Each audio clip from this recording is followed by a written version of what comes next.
This is part 5 of a testimonial series.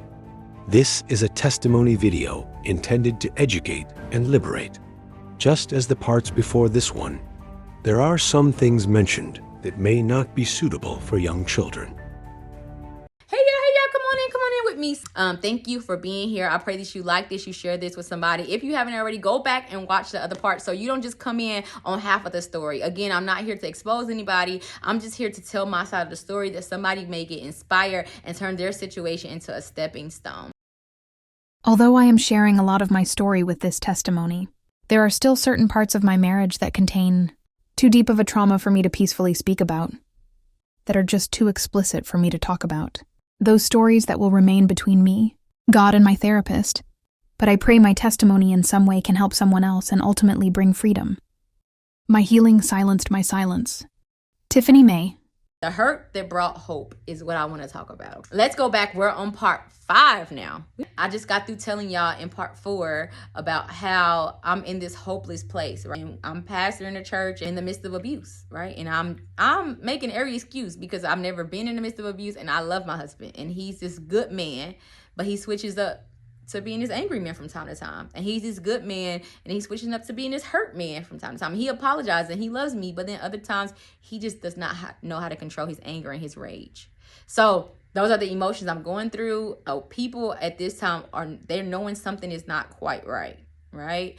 And at this time, I'm feeling completely neglected. It comes a point where I have to beg him to come home at night. There comes time where I know he's actively engaged with other women. Not only do I have text messages, but I have video proof of him doing these things. And I'm still banking on the fact that he will change. I still know the man that he can be because he started off as a good man. So I know that he can make it back there. And this is my hope and this is my mindset.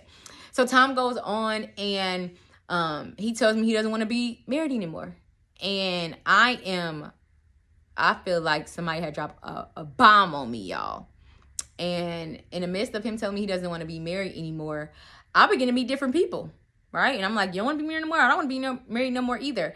And I begin to talk to different people, old friends, a couple of old friends. I would lie to him and tell him, I'm moving on with a new man. And I know that probably does not make sense, and I know I probably shouldn't have done it, but I feel like it made me feel better. And I feel like, okay, well, doing all I can do, being the freakiest, best wife I can be does not work. Cooking and cleaning and paying all the bills by myself does not work. Being submissive, everything he tells me to do, I do it with no question. That does not work. Maybe if I tell him I'm talking to somebody else, maybe that will work.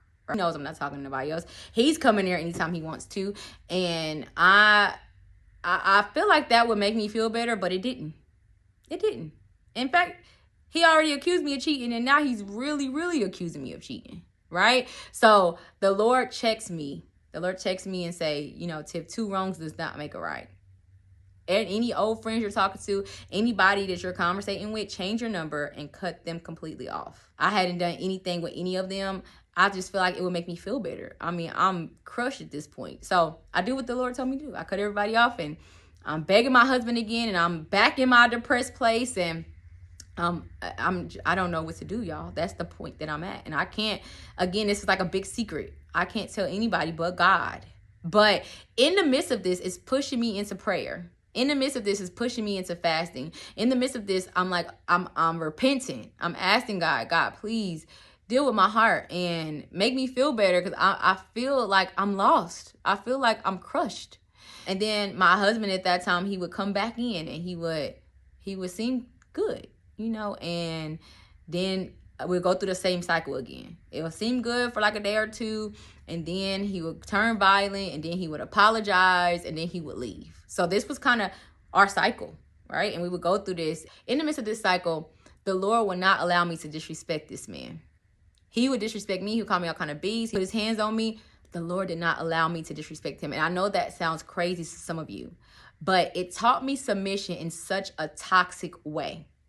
Because whatever he said do, he's still my husband, and I'm still going to do it. So Ultimately, the testimony would be, no matter what he did, I still submitted to my husband. And I know this is not a typical story. And I know this sounds crazy, but y'all say, he out there cheating. I'm not going to mess around with him. He's out there cheating. I'm not going to do this. I'm not going to do that. But in my head, this is still my husband. And if he says it, it's going to happen because I'm going to do what he tells me to do. And that sounds weird to a lot of people, but I knew what submission looked like in a whole different way, right? And I'm not condoning his behavior in any type of way, but could you submit in the midst of pressure? Could you submit in the midst of abuse? Could you submit in the midst of somebody doing you wrong? And I've learned just from my personal experience, of course this was wrong. Of course this was abuse, right? Of course this was a bad, and this was a toxic situation. Of course adultery was involved. But at the same time, I realized that submission does not matter what the other person is doing. Oh, I know this sounds crazy. It does not matter what they're doing. Submission is a heart posture that you have to have, right? Submission does not say, oh, I act soft or I talk nice. Submission is, I want to do that for you. I want to do the things that you need. And that's where my heart was, despite everything that has been happening, despite the abuse, despite the adultery, I still had a heart that said, I want to make this man happy.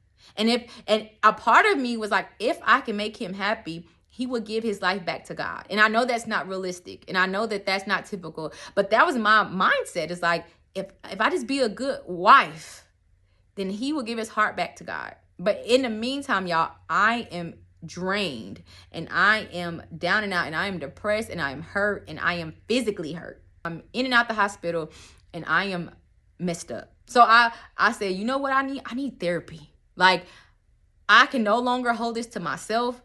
I cannot tell his mom. She does not understand.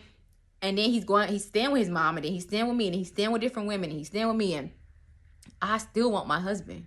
I don't care how you bring him back, Lord. Bring him back. And I began to get therapy, and I had 2, and eventually I ended up with 3. One of my therapists was actually a pastoral therapist. He was just now going into individual therapy. So it was nothing but the grace of God that God allowed me to find him. And he told me the first day I walked in his office, he said, you are a battered woman.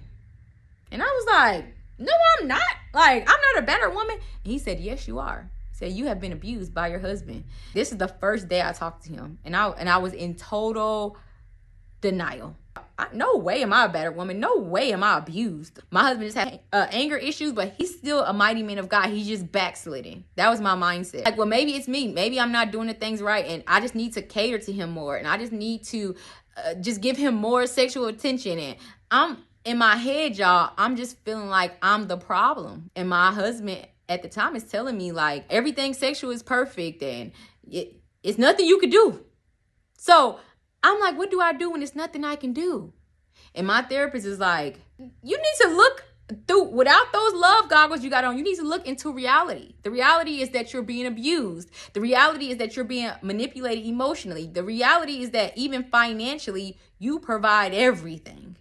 And I'm like, this therapist don't know what he's talking about, right? So I give me a second therapist while I still have him. And the second therapist is blown away, doesn't even know how to really talk to me about the Lord. And I call him a yes man. And he's like, yes, you're right. And yes, you're right. I'm like, he ain't helping me. So I get this other therapist who I go on and off with. And they're all giving me the advice leading to, you need to just look at reality. And I'm like, I am looking at reality. Like, he loves me. And I'm stuck in this state, y'all.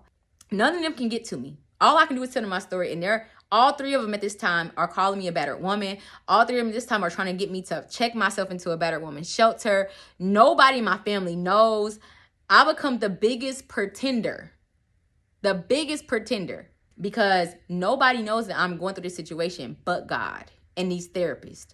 So when I tell y'all my heart posture towards God, like, I spend time with God. I am in that church all the time. I am calling out to God. I'm calling mighty men and women of God to pray for me. They don't know what they're praying about, but baby, I am hurt. I am depressed. At this time, I begin to be diagnosed with major depression. I'm so depressed. I can't go to work. I can't eat. I can't sleep. I can't get out of bed.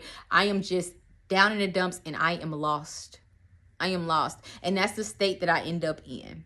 So from there, God began to give me dreams. I believe the Lord was like, she's not going to move unless I move her at this point. And my husband at the time, he's doing his thing. He's not even trying to be good anymore. He has totally changed. I just can't get the good him out of my head, even though I'm seeing the bad him. And I'm knowing that these drugs is involved, and I'm knowing that he's doing all these things, and I don't know what to do. I don't know who to tell. I don't know where to go. All I know to do is to go to God and to pray to God. Keep in mind, I am in total submission to my husband.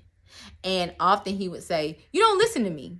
And I'll be like, what? I haven't even said anything. So it's a part of him that knows that I'm submitting to him. It's another part that is like totally delusional. I go through these ups and downs still, and I'm praying for him. And God gives me this dream. Let me just tell y'all the dream.